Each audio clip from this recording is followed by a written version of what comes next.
From sparsely populated islands of farmlands and fishing villages to one of the world's most important hubs of finance and free trade, the rise of Hong Kong is among the most impressive human progress history has ever seen.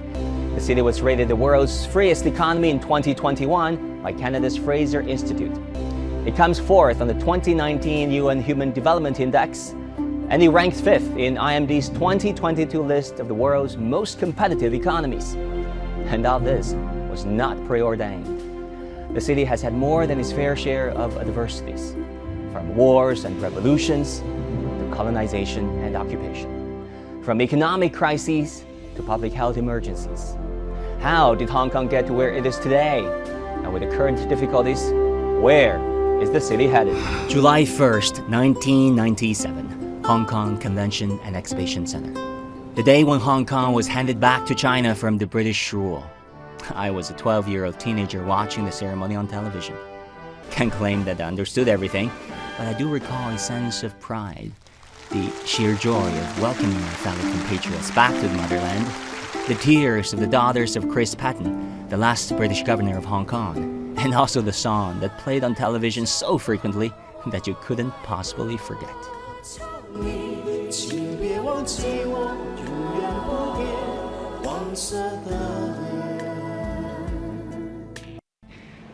我跟他说的主权问题是不能够谈判的，是说中国呀，1997年收回的问题啊是不能谈判，不管用什么方式。 156 years. That's how long Britain ruled Hong Kong.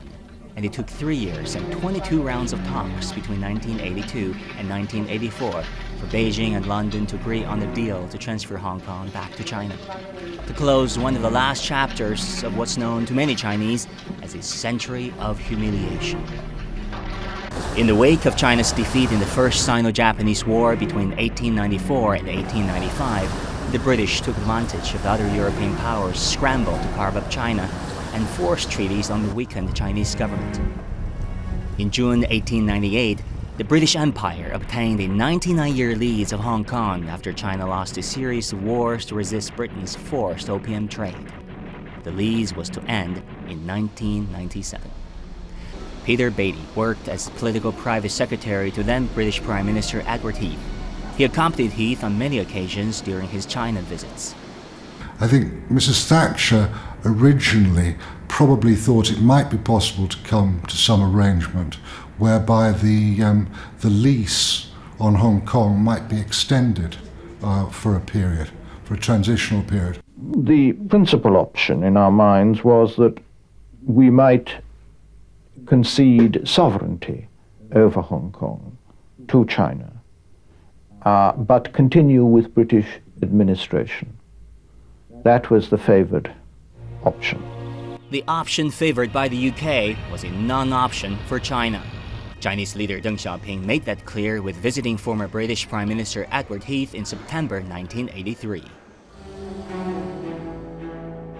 Well, I talked to Chairman Deng Xiaoping about the problem of Hong Kong in connection with a whole lot of other things which we always discussed together. And he asked me to tell the British Prime Minister that he wanted it all settled within the 2 years. Years of negotiation led to the Chinese-British Joint Declaration, where one country, two systems became the organizing principle for China's governance of Hong Kong post-1997. Established as a special administrative region of China, Hong Kong is required by law to maintain its autonomy and retain its economic and political systems for 50 years. We're halfway through this 50-year mark, and speculation is mounting over what would happen in 2047. In fact, questions have been raised since day one on whether Hong Kong can retain meaningful autonomy from the central government in Beijing. On July the 2nd, 1997, one day after Hong Kong's handover to China, a major financial crisis began to grip East Asia and Southeast Asia. Hong Kong was among the worst hit. Now, in retrospect, many believe that the central government, being the backbone of Hong Kong, offered just the right amount of support. Then Chinese Premier Zhu Rongji promised that the central government would protect Hong Kong from the financial crisis at all costs, including the assurance that they would not join other countries in devaluing the RMB to boost export. While sending 2 deputy governors of the central bank to the SAR, they also asked every Hong Kong-based Chinese-funded companies to help out, a major boost of confidence to both the markets and investors. Beijing also expressed support for Hong Kong dollars pegged to the US dollar. According to Joseph Yan, the former chief of HKMA, Hong Kong's monetary regulator, there was also a standing offer for Hong Kong to use the mainland's foreign reserves of 140 billion US dollars.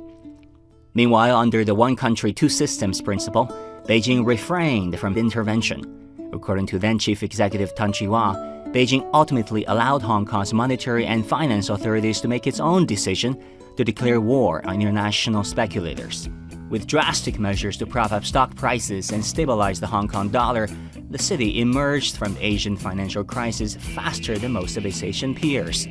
From 1997 to 2018, Hong Kong's GDP more than doubled, from 177 billion US dollars to 362 billion US dollars. Fast forward to 2020, bank deposits and foreign currency reserves, two of the main banking indicators, hit record highs. The total stock market capitalization expanded by 25% that same year to a record high of 6.2 trillion US dollars.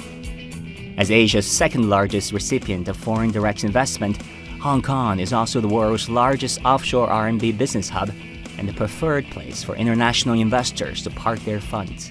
The reason behind the strength of the Hong Kong dollar amid the 1997 Asian financial crisis was the determined will of Beijing. When short sellers were trying to attack the currency in the foreign exchange market, the Chinese government decided that Hong Kong must not suffer a crash, and the prosperity of it may bring future prosperity to the country. Hong Kong was also put to test by public health crises. The 2003 SARS outbreak eventually infected 1,755 people and killed 286. And the city is battling COVID-19 as we speak. Hong Kong lifted pandemic control measures in April, but is dealing with a resurgence of cases. In the first quarter of 2022, Hong Kong's GDP shrank 4% year-on-year, and the SAR government has downgraded its full-year GDP growth forecast from 2 to 3.5% to 1 to 2%. With 7.5 million residents of various nationalities packed in a 1,100 square kilometer territory, Hong Kong is one of the world's most densely populated places. Well, Hong Kong's economic development now faces a few bottlenecks. Land and housing is one of those bottlenecks that will constrain our development. Hong Kong's property prices top the world's list of the priciest markets among major cities. According to CBRE Global Living, a real estate consulting firm, the average property price was 1.25 million US dollars in 2019. Compare that against the average annual salary of just $60,000 in Hong Kong. It's also one of the most expensive places to rent, with an average monthly rent at $2,700. It means that those areas that we have been strong consistently, we strengthen and consolidate, we make them even bigger and more attractive. But for the new areas where we have potential, then we develop those potential and also create not just our own strength, but create the room for expansion. Like a prodigal son returning home after a century of separation, Hong Kong was handed over to China on July 1st, 1997. The homecoming celebration was a blast, and the future looked promising. But teething problems and growing pains gripped the city. China never gave up and stuck with Hong Kong through thick and thin. Those were testing times, but Hong Kong emerged stronger, more mature and stable, ready to embark on a new journey with utmost confidence, safe in the knowledge that 1.4 billion Chinese stand by the city. Admiralty, the eastern extension of the central business district on Hong Kong Island. A major site swept by protesters twice in 2014 and 2019. The 2014 occupation, in which protesters rejected Beijing's proposed reforms to Hong Kong's electoral system, caused the area's closure to traffic for 77 days. Schools were suspended, shops shuttered, and the economy stricken. As this Gallup poll shows, in 5 years following the protests, nearly 7 in 10 Hong Kong residents did not have confidence in the Hong Kong government. 6 in 10 lacked confidence in the police force. Summer 2019. A brutal murder case prompted Hong Kong authorities to allow transfer of fugitives to jurisdictions with which Hong Kong does not have an extradition deal, including the Chinese mainland, Taiwan, and Macau. While Hong Kong by then had neutral extradition agreements with 20 jurisdictions around the world, including the US and UK. Though some 900,000 people signed an online petition to support the proposal, the voice of the opposition grew louder. In 2019, unrest swept the city, disrupting social order and paralyzing public transport. But if you put enough fear in people, they believe in anything. The protests quickly escalated. Many high school and university students marched on the streets, venting their anger not just over the extradition bill, but also long simmering social and economic issues. This is the first time it's really affecting the human rights as well as the freedom of everyone, not only the protester, but everyone in Hong Kong. Yes, Hong Kong is an autonomous region where its autonomy should be respected in letter and in spirit. But even the most conservative political analysts would argue that autonomy should not slip into lawlessness, anarchy, or cause for independence, as was the case on a few occasions during the riots. At the forefront was Hong Kong's youth. A field study surveyed over 6,000 questionnaires handed out at 12 anti-extradition protests between June the 9th and August the 4th, 2019. According to the survey, 58% of the participants were aged 29 or younger, while more than 26% were between 20 and 24 years old. They were dressed in black t-shirts and violently shaking their fists. They organized on encrypted messaging groups and handed out helmets and goggles at rallies. And when the police had to fire tear gas at them, they fought back. The media is one-sidedly showing the police resisting protesters during the clashes, but didn't. They edit out shots of protesters throwing bricks and steel rods. Adding fuel to the fire was foreign intervention under the guise of democracy. We have a large consulate there that's in charge with taking care of the Hong Kong Policy Act passed by Congress to ensure democracy in Hong Kong. We also have funded millions of dollars of programs through the National Endowment for Democracy to help democracy in Hong Kong. The National Endowment for Democracy, or NED, is an American NGO with a stated goal of supporting freedom around the world. But when it comes to its real agenda, the founder of the NED, Alan Weinstein, couldn't have said it better.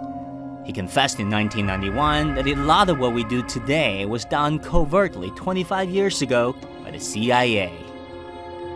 According to data from the NED, from 2019 to 2021, it has offered so-called awarded grants totaling $2.5 million to Hong Kong in the name of human rights protection, defending rule of law, and promoting policymaking. Where I am in Latin America, the NED has been banned in numerous countries because of its role in supporting violent coup attempts, of its role in supporting extremist groups that carry out violence against elected governments. And in Latin America, it's only one example. We see that the NED plays a very similar role in Asia and other countries, and effectively, it operates as an arm of US government soft power to destabilize foreign governments where Washington seeks regime change. Alarmed by waves of unrest, in June 2020, a national security law was passed by China's top legislature to deal with law and order issues in Hong Kong. We did not have stability in the past 12 months. The kind of stability and the level of stability that Hong Kong is so used to. Hong Kong used to be a very law-abiding place, and we have one of the best records in terms of law and order, but things were turned upside down. And so I think everyone in Hong Kong holds out hope that with the passage and implementation of this new law, Hong Kong will recover its stability and people will be able to carry on their normal lives as soon as possible. And for the first time, it specifies 4 types of criminal acts: secession, subversion of state power, terrorist activities, and collusion with foreign forces. The purpose of this piece of legislation is not just to punish, it is also to deter people from committing such serious offenses. Every country in the world needs national security legislation. So why should Hong Kong be an exception? In 2021, Beijing announced a new rule that says only patriots can run for elected offices in Hong Kong. And that has gotten some people in the West nervous again. Some think it is a foregone conclusion that Hong Kong's democracy will be further undermined and its freedom compromised. It constitutes a clear violation of the autonomy of Hong Kong and a direct threat to the freedoms of its people. And therefore, I'm afraid to say, it is a clear and serious violation of the joint declaration, the treaty between the United Kingdom and China. Well, a few things to bear in mind here. China is not the only country where patriotism is a requirement to run for office, though. If you read the US Constitution, you will find requirements for love of country for political candidates too. Section 3 of the 14th Amendment to the US Constitution said a person cannot run for Congress, president, or any office if he or she has engaged in insurrection or rebellion against the state, or has given aid or comfort to the enemies thereof. While in Hong Kong, days after days of violent protests descended the city into chaos. Mobs vandalized subway stations and defaced the national emblem at the Chinese government's liaison office. When they tied up a Global Times reporter and beat him up for expressing support for Hong Kong police, where was freedom of speech? When police found some 4,000 petrol bombs and other weapons on a wrecked campus and were attacked by rioters, ask what country in the world would tolerate violence at this level? With tightened measures to restore law and order, Hong Kong's economy largely benefited. Since the enactment of the national security law, market capitalization of newly listed stocks exceeded 650 billion Hong Kong dollars, up 30% year on year.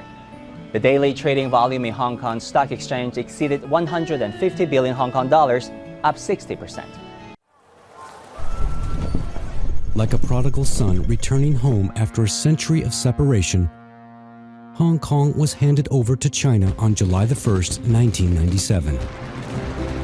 The homecoming celebration was a blast, and the future looked promising. But teething problems and growing pains gripped the city. China never gave up and stuck with Hong Kong through thick and thin. Those were testing times, but Hong Kong emerged stronger, more mature, and stable. Ready to embark on a new journey with utmost confidence. Safe in the knowledge that 1.4 billion Chinese stand by the city. Hong Kong has been put through the ringer.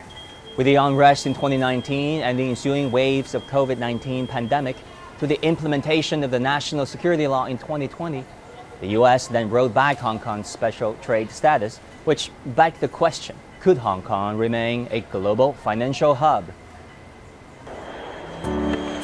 Hong Kong is surrounded by the South China Sea on all sides except to the north, where it neighbors Shenzhen. 25 years in, 7 land crossings now see waves of border hoppers every day.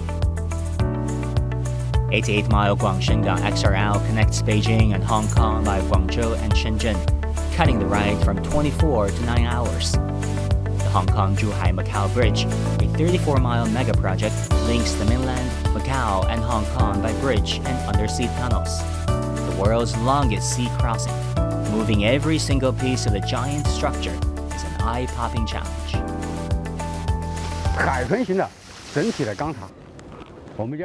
That steel tower in the shape of a dolphin.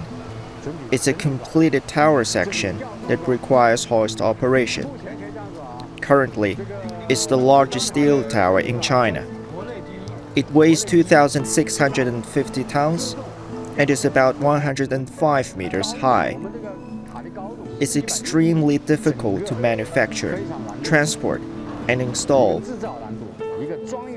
我们经常坐船来回那个香洲 when we take a boat back and forth to Xiangzhou or Wanshan Islands or Weishan Island, we can see the Hong Kong-Zhuhai Macau Bridge.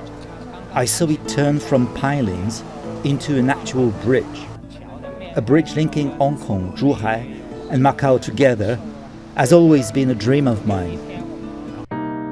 Both bridge and railway are part of the Greater Bay Area, a long-running broad plan that envisions linking Hong Kong, Macau, and 9 of the most developed cities in Guangdong province on the mainland side into a sprawling economic hub. The Greater Bay Area policy, the greatest opportunities I would probably get in my lifetime. Terence Chen, a Hong Kong architect, founded his design company in Hong Kong in 2014. 4 years later, he set up a second one in Guangzhou. When I first came to mainland, I could not believe how big the market was. I spent 3 months and I've reached more design areas in total than more than Hong Kong in a year. Yeah. So, and I keep telling my friends that, if you're struggling in Hong Kong, if you're doing business in Hong Kong, if you feel Hong Kong is good, you should come to mainland and check it out. It's a tale of 11 cities. The Greater Bay Area, or GBA initiative, aims at building an international innovation hub by leveraging strength of a cluster of cities.